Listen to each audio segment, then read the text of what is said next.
Some deaths feel wrong the moment you hear them. Not because they are surprising, but because they are too violent for the kind of life that was taken. Merlin Santana's death was like that. A gunshot in the dark, a lie told by a child, and a future stolen before it ever had the chance to bloom.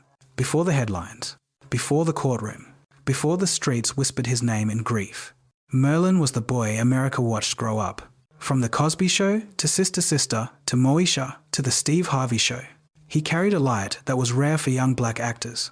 Smooth, charming, sharp enough to make Hollywood believe he might be next.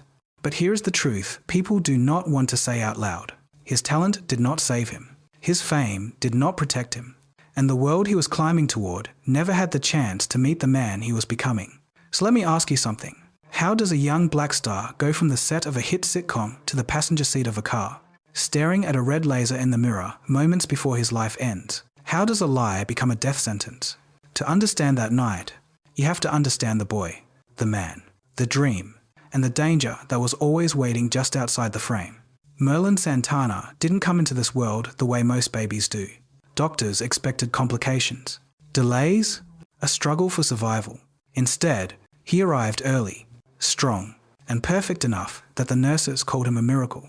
His mother believed it too, so she named him Merlin, after the magician, because to her, his life had already defied the rules. He grew up in the heart of New York City, in a neighborhood where sirens were louder than laughter and where gunshots stitched themselves into the night like a second language. Kids there grew up fast, faster than they should. And Merlin saw enough danger early on to understand that talent wasn't just a gift in his world. It was a way out. By 3, he was already performing, not on stage, but in front of adults who saw something in him. A spark, a glow, a charisma most people don't develop until much later in life. A talent agent spotted him and told his mother he belonged in front of a camera. Modeling came first. Fast food ads, catalog shoots, small roles, but big doors. And because Merlin was Dominican and black, and could speak Spanish and English, he stood out in a casting room where most kids were taught to fit a single mold. His mother pushed him gently but firmly toward opportunity. Not for fame, for survival. Because the streets around him weren't forgiving, and idle time was dangerous time. Many of Merlin's friends drifted into crews and corners. One of the crews was YTC, the Yellow Tape Crew, known for the kind of trouble no mother wants her child near. Acting wasn't just a passion. It was protection. His first real break came when he landed a tiny extra role in the Woody Allen film The Purple Rose of Cairo. It wasn't glamorous, but it put him where he needed to be, inside the industry, not outside looking in. By 14, Merlin had enough experience to audition for the Broadway play Hey Little Walter. He earned the role, and that performance changed everything. Bill Cosby attended one of those shows. He watched the young boy on stage sharp, confident, funny, and saw potential. Within weeks, he wrote Merlin into The Cosby Show as Stanley, Rudy Huxtable's boyfriend. It was a role every young black actor in America would have killed for, and it came to Merlin like a gift. Effortless, natural, the beginning of a journey he didn't yet understand. He and Dion Richmond bonded immediately, on and off set, creating a friendship that carried into future projects. That small circle of young black talent, Brandon Adams, Dion Richmond. Merlin became a brotherhood inside an industry that rarely made room for boys like them. When the sitcom Getting By cast both Merlin and Dion as brothers, it meant leaving New York and moving to California. For Merlin, Hollywood wasn't just a new city. It was the first place where he felt possibility instead of danger. A place where his gift wasn't unusual, it was valued. And once he arrived, he never looked back. Hollywood has a way of choosing its favorites early. Some actors spend years waiting for their moment. Merlin Santana wasn't one of them. Once he reached California, the industry opened its doors like it already knew his name, as if the city had been waiting for him. Sister, Sister, Hanging with Mr. Rhett, Cooper, Under One Roof. Small roles, but important ones because they showed something casting directors loved. Merlin understood timing, comic timing, emotional timing, that rare rhythm young actors don't usually have.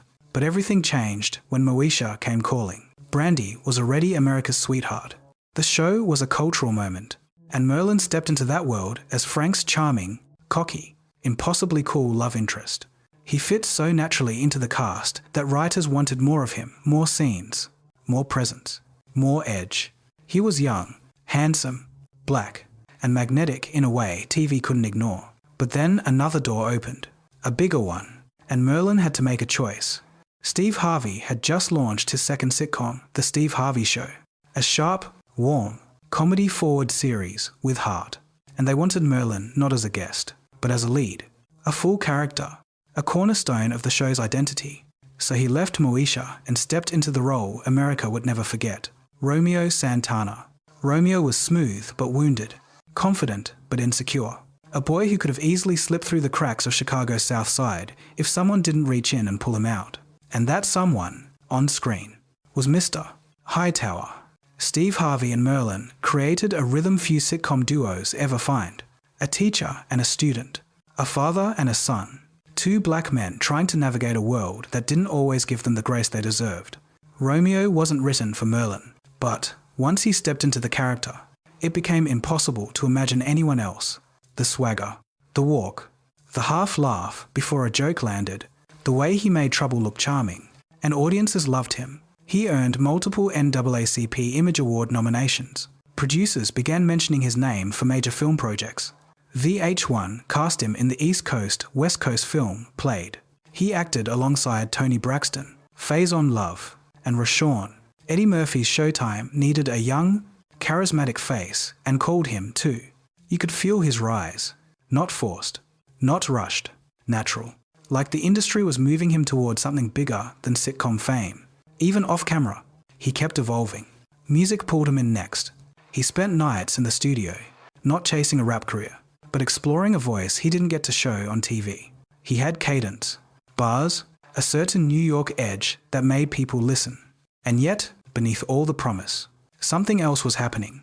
Something quiet. Something easy to miss until it was too late. Hollywood could see his future, but Merlin couldn't always see his place in it. Success can be loud, but danger is always quiet before it shows its face. And for Merlin Santana, danger didn't come from Hollywood. It came from a girl he barely knew, and a lie he could never outrun. In those final years, Merlin was changing. The Steve Harvey Show had ended. Hollywood wasn't giving him the roles he wanted, and the ones he was offered felt too small for a talent like his. So he poured himself into music, late-night sessions, beats, rhymes, a search for identity beyond the character America knew as Romeo. With more time on his hands, he hung out often with Brandon Adams, his brother in life. Not just in the business. They had grown up together, survived the industry together, learned fame's strange rules together.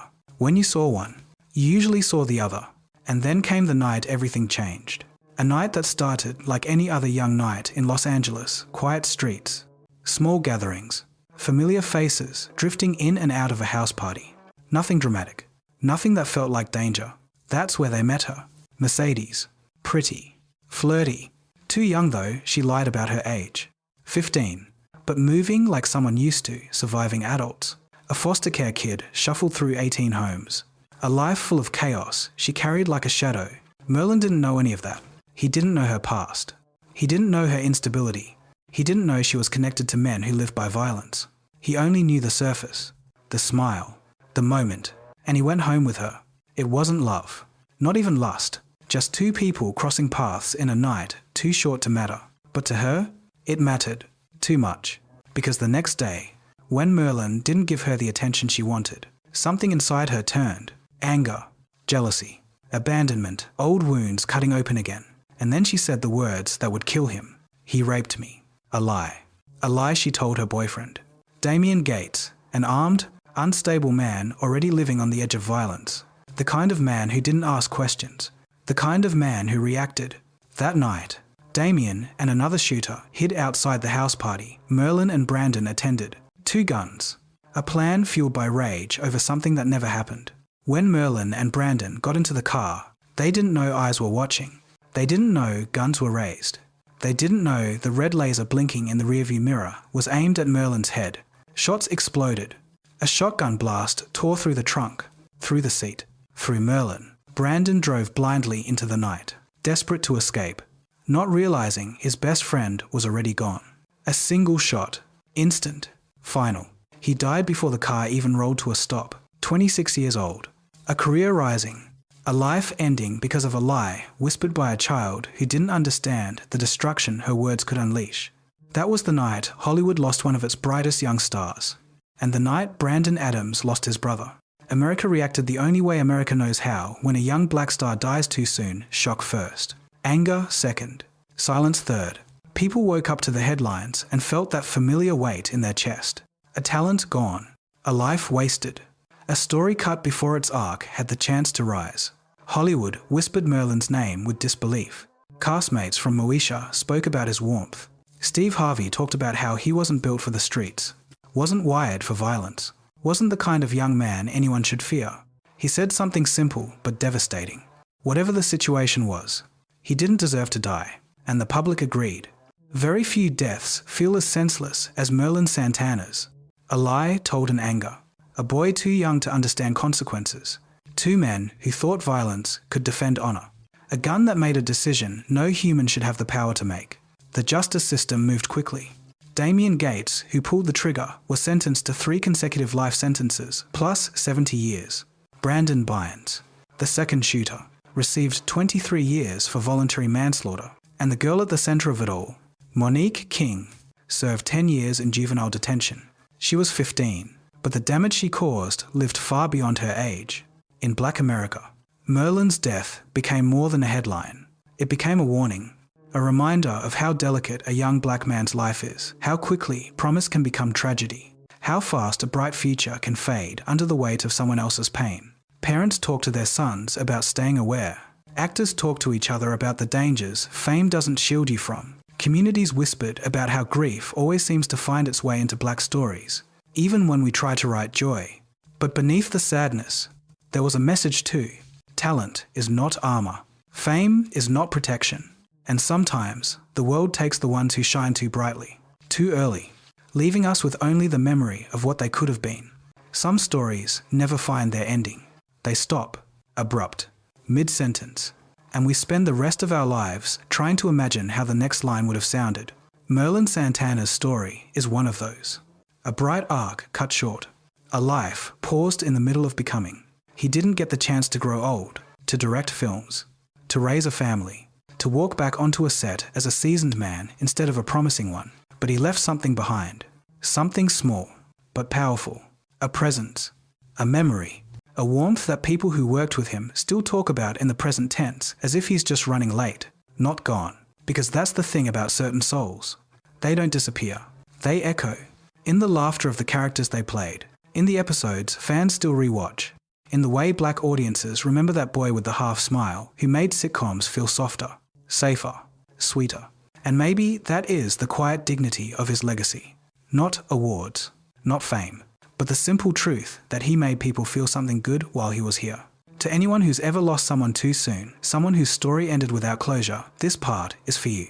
You carry them, in the smallest ways. In the way you speak their name. In the way you hold your grief. In the way you refuse to let the world forget who they were. Merlin deserved more time, more years, more light. But dignity doesn't need applause to exist. Sometimes it only needs to be remembered with tenderness. So, here's the final moment, a quiet one, a soft one, to Merlin Santana, the boy who beat the odds, the man who lit up our screens, the friend who stayed loyal, the artist who deserved a longer story. Rest easy. Your light didn't fade. It simply moved somewhere we can't see yet. And to everyone listening, hold close the ones you love. Speak gently. Walk slow. Life is shorter than we think, and kinder when we allow it to be. Thank you for staying with this story all the way to the last line. Good night.